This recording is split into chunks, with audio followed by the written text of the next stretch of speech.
Ассалаумағалейкум достар. Міне біздер саяхатқа шықтық. Мынау қаланың орталығы анау екен. Әлі ойға жеткен жоқпыз.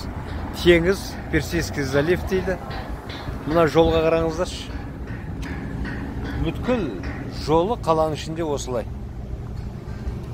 Тасты теріп шыққан. Мына жағы теңіз. Мына біздің группа. Қажекеңдер. Мына біздің группалар. Мына шопырымыз. Мына теңіз. Мына кемелер. Баяғы ескі кемелерді қойып қойған екен, жаңа көру үшін. Тамаша қылу үшін.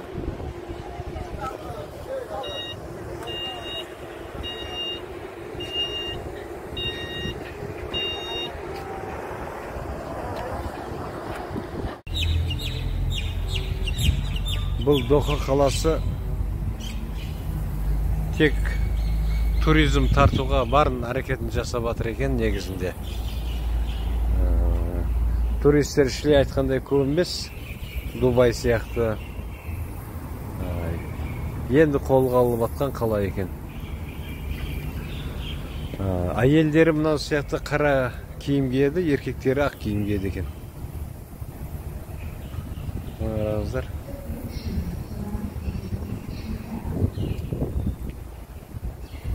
Туризм әлішілі қатты дамый қойды деп айтамайым. Бірақ мына әйелдері осылай қара киінеді екен. Көзі ғана көрінеді. Еркектері ұзын ақ киім киінеді. Мына машиналар осылай алып жүреді. Мына жер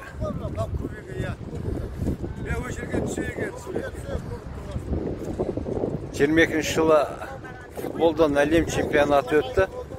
Соған мына соның кубогі екен. Соны арнап істеп қойған. Мына арт жағында қалаға қараңыздар, қандай керемет. Енді тек бұны көзбен көру керек. Не деген сұмдық мына қала. Дубайда болдық қой, бірақ Дубайда бұншалықты әдемі емес еді. Мына жерде үйлер өзгеше. Қазір үлкейтейін да. Көріңіздер. Мына кеме кетіп баратыр. Мына қараңыздар, мына үйлердің біреу-біреуіне ұқсамайды. Мына біреулер балық аулап отыр. Мына теңіздің жағасы.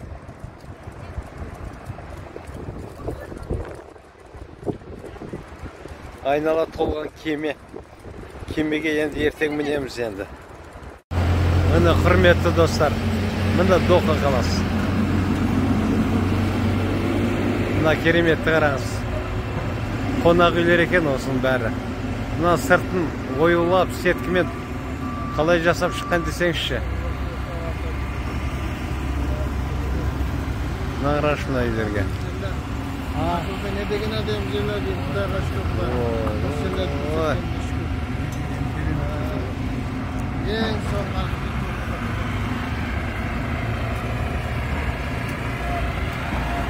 Ең соңғы үлгіде жасалған үйлер мыналар. Шіле биік емес, бірақ бір 50 мына үйлер енді бір 80 қабаттық үйлер.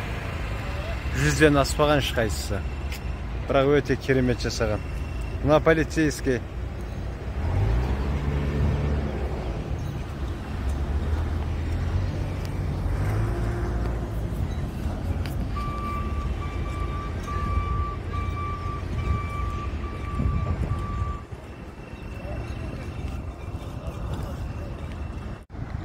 Енді мына жерде енді мына кереметті көріңіздер да. Әлемдегі ең бай қала десе де жарасады екен енді. Мына қараңыздаршы, мына сұлулықты. Міне, бұл бастамасы Доха қаласының кіреберіс жердегі бастама үйлер екен. Мына айналасын, мына кемелер, мына біздің адамдар. Мына кемелер дайын тұр екен. Бүгін біреу кетті жаңа. Ау. Мемлекет ажат тоқтатыр. Белгілеп қойып бермейсіздер. Мына үйлер басталды. Қалай еді бұл? Доха. Доха. Мына Доха қаласының орталығы.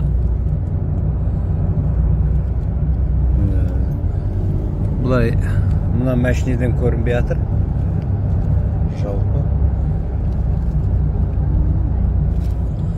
Бұл ана Дубайдан өзгеше екен мына. Бұда да тегіс айнадан жасалған енді үйлерді. Бірақ формалары өзгеше, бір-біріне ұқсамайды. Мына қараңыздар. Сөйтуің керек екенде, иә. Қайтарда отырар. Мына қараңыздар шыққандай керемет. Тегіз анық 5 метрге, 4 метрге көтеріліп, толқын ұратын болса, мұнаның көбісіне зиян тиеді ғой. Тапқас қоя. Анық 2 метр толқын ұрса да шығып кетеді. Тек қана мынау туризмге арналған қала ғой.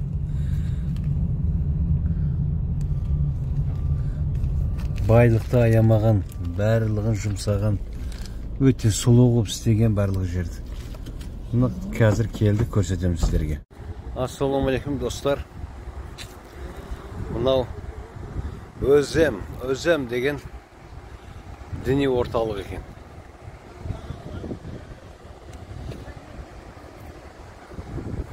Мына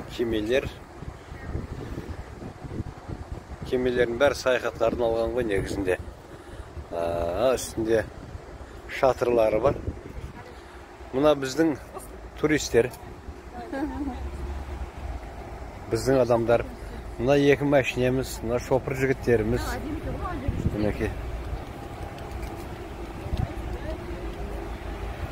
Мына жерде өте тамаша жайғасқан енді қала.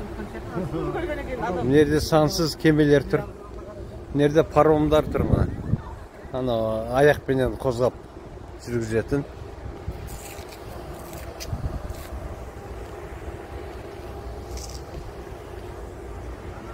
Мына қала. Қазір жайлап сол жаққа қарап баратырмыз.